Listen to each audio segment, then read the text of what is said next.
Assalamualaikum warahmatullahi wabarakatuh. Perkenalkan, nama saya Sabang Askatria dari kelas 12 IPA 5. Gelombang radiasi elektromagnetik memiliki 7 macam. Yang pertama, gelombang radio. Yang kedua, gelombang mikro. Ketiga, sinar inframerah. Keempat, sinar tampak. Kelima, sinar ultraviolet. Keenam, sinar X. Ketujuh, sinar gamma. Pertama, saya akan menjelaskan tentang pengertian radiasi elektromagnetik.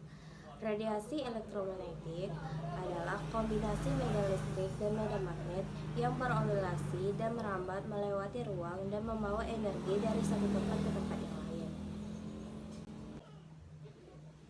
Terus saya akan menjelaskan tentang macam-macam gelombang radiasi elektromagnetik. Yang pertama, gelombang radio. Gelombang radio adalah merupakan suatu gelombang yang mempunyai frekuensi paling kecil atau panjang, gelombang paling panjang. Gelombang radio ada dalam rentang frekuensi yang luas, meliputi beberapa hertz sampai gigahertz. Atau penjelasan singkatnya merupakan suatu bentuk radiasi elektromagnetik yang tidak terlihat. Contohnya, 1. Penyiar radio. 2. Jaringan seluler. 3. Radar. 4. Astronomi. 5. Komunikasi. Kedua, gelombang mikro. Gelombang mikro adalah gelombang elektromagnetik dengan frekuensi super tinggi, yaitu berada di atas 3 GHz. Jika gelombang mikro diserap oleh sebuah benda, akan muncul efek pemanas pada benda tersebut. Jika makanan menyerap radiasi gelombang mikro, makanan menjadi panas dan masak dalam waktu singkat. Contohnya, 1. Pemanas makanan. 2. Untuk komunikasi pada teknologi radar. 3. Menganalisis struktur atomik dan molekul. 4. Memandu pendaratan pesawat. 5. Mendeteksi keberadaan suatu objek. Ketiga, sinar inframerah.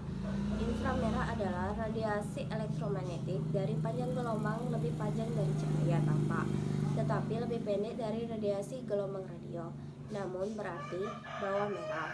Merah merupakan warna dari cahaya tampak dengan gelombang terpanjang. Contohnya, 1. Menghitung luas hutan dengan bantuan foto. 2. Foto tempat-tempat yang mengalami polusi.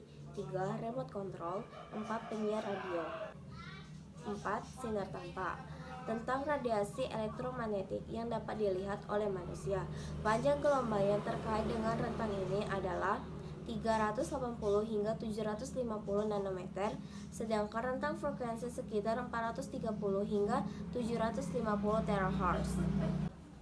Contohnya, 1.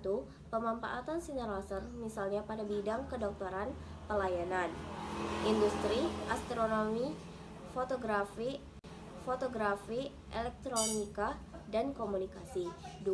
Dalam bidang kedokteran dan kesehatan, sinar laser digunakan antara lain untuk mendiagnosis penyakit, penyambatan penyakit, dan perbaikan suatu cacat serta pembadahan. 5. Sinar ultraviolet.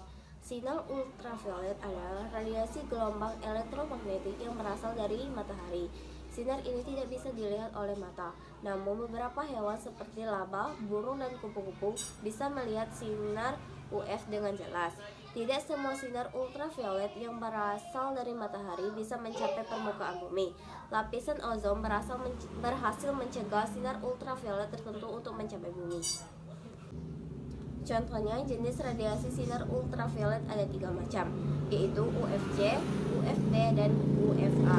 Sinar UVC tidak berbahaya karena sinar ini terserap habis oleh atmosfer sehingga tidak bisa mencapai permukaan bumi. 6. Sinar X. Sinar X adalah salah satu bentuk dari radiasi elektromagnetik dengan panjang gelombang berkisar antara 10 nanometer ke 100 pikometer dan memiliki energi dengan rentang 100 EF sampai 100 KEF. Sinar X umumnya digunakan dalam diagnosis, gambar medis, dan kristalografi sinar X. Contohnya, penggunaan sinar X adalah mengidentifikasi retakan pada struktur bangunan, mengidentifikasi cacat pada suatu benda padat, mengecek kualitas logam, identifikasi isi tas paket, dan benda lain di bandara ataupun dalam sektor keamanan. 7. Sinar gamma. Sinar gamma adalah sebuah bentuk berenergi dari radiasi elektromagnetik yang diproduksi oleh radioaktivitas atau proses nuklir atau subatomik lainnya seperti penghancur elektron positron. Contohnya, 1.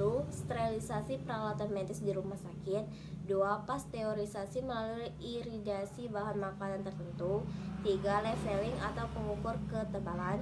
4. Pengukuran dan kontrol aliran cairan dalam proses industri. 5. Penyelidik lapisan bawah tanah seperti minyak dan batu bara dan gas.